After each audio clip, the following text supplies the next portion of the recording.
성박 성바오로 대성전은 로마 4대 교황 대성전 중 하나로 사도 바오로의 무덤 위에 세워진 성당입니다. 성박이라는 이름은 이 성당이 로마 성곽 밖에 위치한 데서 유래되었습니다. 서기 64년에서 67년, 사도 바오로는 지금의 트레폰타네 지역에서 순교했습니다. 바오로는 로마 시민권자였기 때문에 로마의 법과 풍습에 따라 무덤을 마련할 수 있었고 이곳에 안장되었습니다. 313년 콘스탄티누스 대제가 밀라노 칙령을 반포해 그리스도교를 공인한 뒤 이곳에 바오로 성인을 기념하는 성당을 세웠습니다.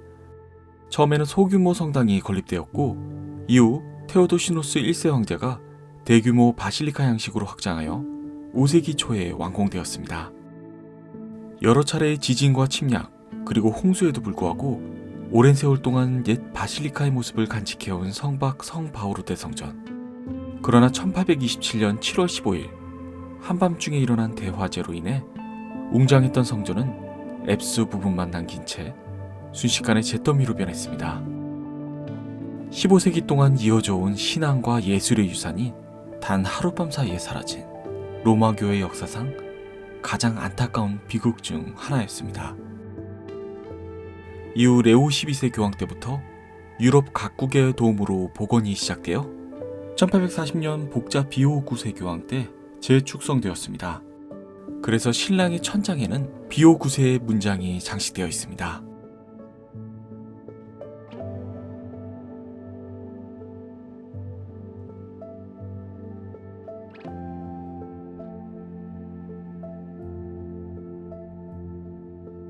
제가 작년에 방문했을 때는 닫혀 있었지만 희년을 맞이한 올해 1월 5일 제임스 마이클 하비 추기경에 의해 로마의 마지막 성년의 문이 열렸습니다.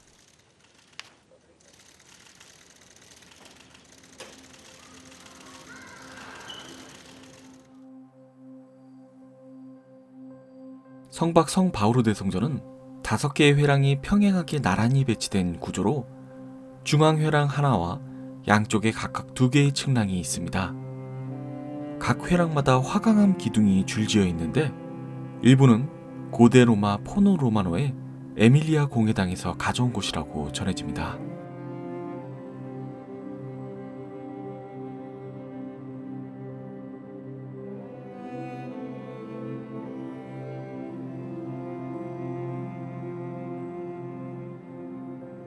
제단 위쪽의 개선하체에는 화재 이전의 귀중한 모자이크가 남아있습니다. 사도 바오로의 무덤 위 발다키노는 아르놀포 디 캄비오의 작품으로 화재에도 남아있는 소중한 유산입니다.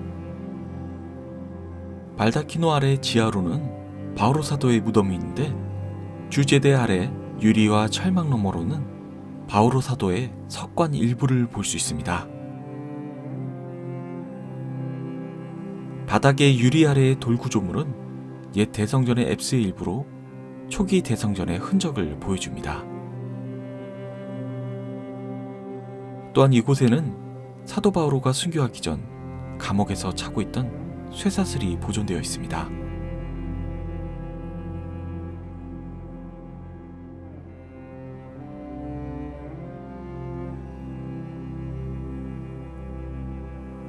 앱스의 좌우로는 4개의 작은 경당이 자리하고 있습니다. 이는 초기 바실리카 양식에서 볼 수 있는 구조입니다.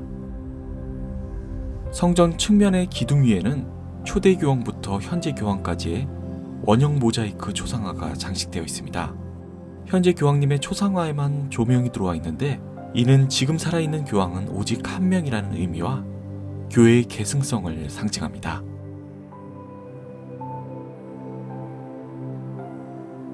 한때 그리스도인들을 박해했던 사람이었지만 예수님을 만난 뒤 누구보다 뜨겁게 복음을 전했던 바오로 사도.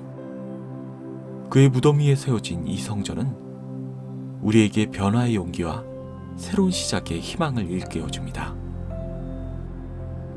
우리가 가진 약함과 상처, 과거의 실수마저도 하나님의 은총 안에서는 새로운 사명의 씨앗이 될 수 있다는 사실을 바오로 사도의 삶이 보여줍니다.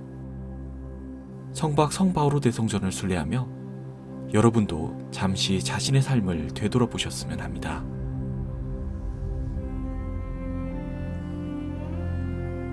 오늘은 이렇게 성박 바오로 대성전을 함께 순례해 보았습니다. 한동안 여러 사정으로 채널 영상이 늦어졌지만 앞으로는 꾸준히 국내의 성지와 성당을 소개해 드릴 것을 약속드립니다. 다음 영상에서는 바오로 성인의 순교지인 트레폰탄의 성지를 찾아가 보겠습니다. 오늘도 이 영상을 함께 해주신 모든 분들께 진심으로 감사드리며 제 순례와 함께 해주시는 여러분들의 여정에 평화와 축복이 함께 하시길 기도합니다. 감사합니다.